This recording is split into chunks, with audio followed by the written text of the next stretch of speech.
want to talk about an interesting topic today. Motivation is a function of expectation. But before I do that, I want to keep inviting you to go to salesworld.mv. The MB stands for Metaverse. It is the first sales conference in the Metaverse. You have to check it out. By the way, free access 24/7. So go check out salesworld.mv Metaverse. It's going to blow your mind. We got about 20 plus speakers, experts, practitioners in the world of selling. So this is all about a sales kickoff. So if you want to get the year started right, check out salesworld.mv.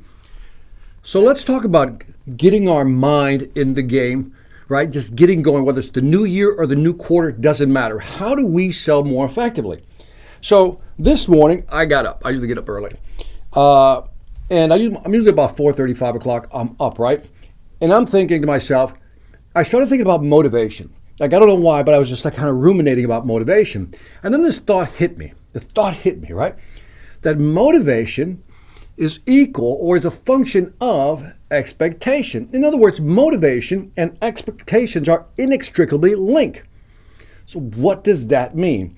So I got some notes here, so I'll have to refer to them because I want to talk about why sometimes we lose motivation, but sometimes we don't understand why we're not motivated.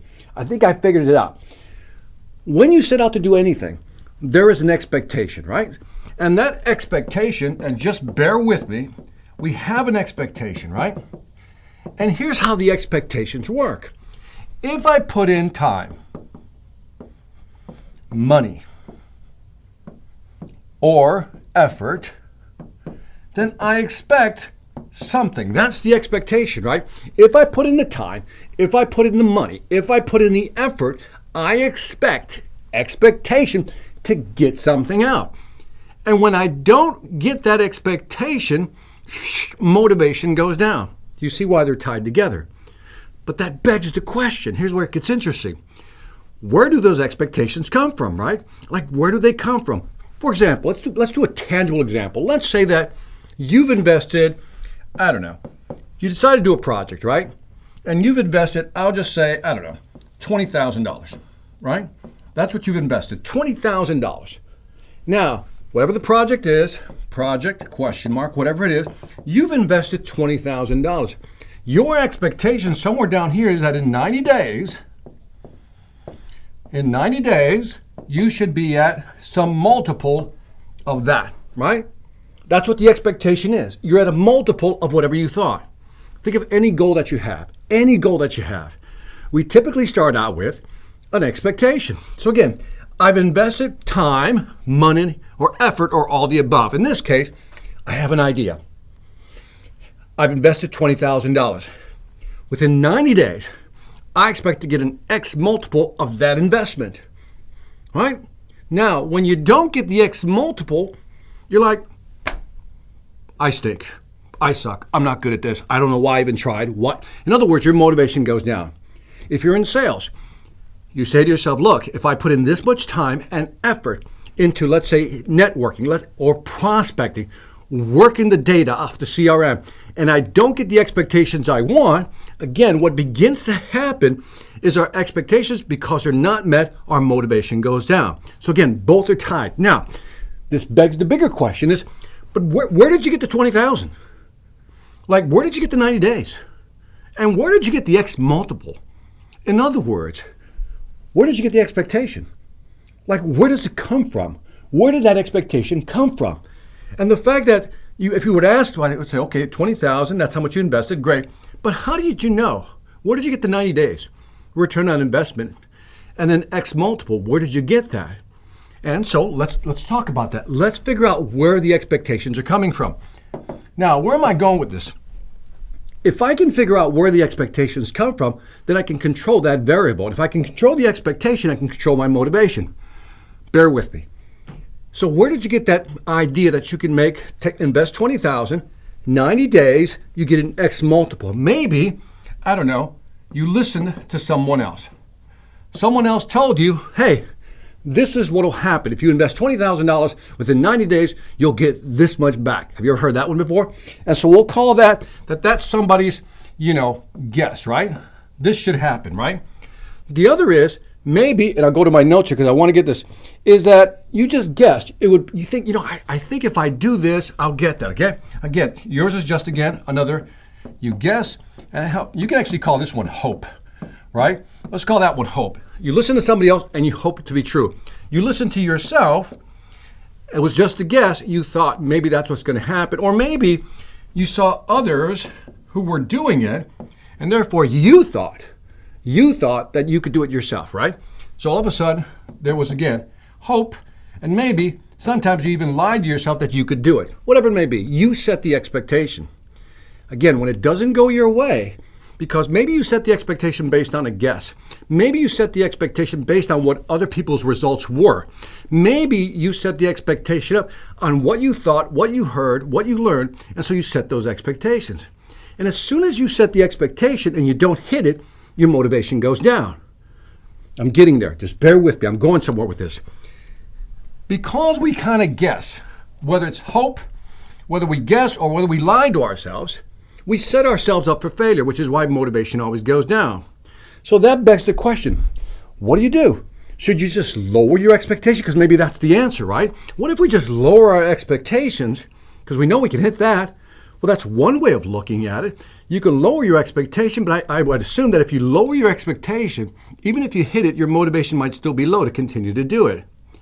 So as we're thinking about the new year, as we're thinking about the new quarter, how do we set these goals? How do we set these expectations so we don't get disappointed when we don't hit them? That's the key. How do we set expectations so when we don't hit them, because we created a target, when we don't hit them, we don't get demotivated. So let's rewrite this again. If you're with me, if you believe that motivation is a function of expectation, then I need to control the expectation. But instead of using a target, maybe we can set different types of expectations. Here's what I do. So now I'll give you my secret to stay motivated. Here it is. When I set my expectations, I don't set a target expectation. Let me say that clear. I don't set a target expectation. I don't like doing that. A target expectation is something specific. I like to use ranges. Ranges set different expectations. For example, if I start a new project, right? I set to myself, where do I want to land? And sometimes I'll set what I'll call dollar ranges. Well, I want to make between, I'll call this the dollar range. I want to make between XX amount to, let's say, XX amount, right? Whatever it may be. In other words, maybe I want to make 10,000 to, let's say, 100,000. I can tighten up the range, but I know that if I set out and I can be somewhere in this range, I'm going to be happy. Notice what's happening here. Because I'm setting up a range, I'm actually widening my expectation gap. Think about this for a second. You're widening the expectation gap. So if I fall anywhere in here, I'm still going to be happy, as opposed to setting a target expectation. Maybe you can use a date range. For example, a date range may be something you're trying to accomplish something. And sometimes we pressure ourselves so much. I want to get it done by this time, right? I got to get this done in 90 days. But maybe you shouldn't do that to yourself. Maybe you'll say to yourself, you know what? If I can do this within 90 to 180 days, I will kill this. If I want to hit, let's say I'm trying to lose weight. I say, between 90 and 180 days, I want to hit that expectation. Now again, what am I doing? I'm allowing myself some freedom, because all I know is instead of trying to hit one single bullseye, I'm just trying to land within a range. Now remember, motivation is a function of expectation. I can't change reality, but I can change how I look at expectations. In other words, I can create ranges as I go through this. I think I had a third one here. One is different outcomes. That's the third one. I call it the possibility range, right? And I'll give you a very tangible example. I launched Sales World, right? Just launched it. So if you haven't gone to the website, go to the website and jump into the metaverse. Salesworld.mb. That's the website, right? Now, I've set up the possibility of outcome. What's going to happen? I launched this new project, and instead of saying, I want so many visitors, I want so much of this, so much of that, I go, no. I said, here's what I want. two possibilities. One, people use it, and we'll call it, they'll use it, I'll say, at a moderate range. In other words, we get 40 to 50 people in there a day, right? Which we're hitting, by the way. The other thing that might be is that this becomes a very good place for people to network. And then also, again, that's going to increase the number of users, and maybe I'll get to 200 per day, right? Now, I know I can hit this range, somewhere in this range. I'm already doing it. But because I'm allowing for that range of possibilities, I'm not demotivated. Now, what if I had said right off the bat, I want to get to 200 a day, let's say in this case, right? And I don't hit that 200. I'll keep working towards the 200, but let's say I just can't get to that 200. After a month of trying, I'm going to say, I give up. Do you know what I mean? I just keep, no matter what I try, nothing seems to work. But when I create a range of expectations of where I think the range will be, all of a sudden I know I'm going to land in there. Now my goal is to obviously move it towards this end, just like with regard to money, right? We want to start here, the low side, and move it towards here.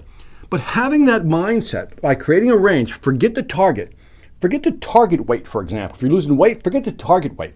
If you're lifting weight, you're trying to hit, bench a certain amount. Again, create a range of where you want to be, a range in terms of dates and possibilities, and then work towards that. Now, mentally, you're going to try to exceed that expectation. But notice how, if you use the range, and I'm repeating myself, your level of motivation stays high because, again, you're in the game, because you know you're going to land within the range. It's just a matter of where. And anything within the range, your brain considers it a success because you're in the range as opposed to just missing. Now, because you're in the range and you're motivated, again, that feeds the expectation, what you want to do, what you do every day. Remember, I say A, B, C, not always B closing. Your attitude will drive your behavior. Your behavior will drive your consequence. Our goal is to make sure that our attitude is always positive. What's your attitude? Well, that's motivation. That's driven by expectation. And if your motivation, your attitude is always positive, and no matter what you do, the behaviors, the motions will always follow. And if you do the behaviors, the activities, guess what? The consequences will be there, which is you win, your sales grow, you lose weight, you bench more, whatever it may be, you're successful, and you're always in the game by using expectation ranges. Don't do targets, always do ranges if you want to stay motivated.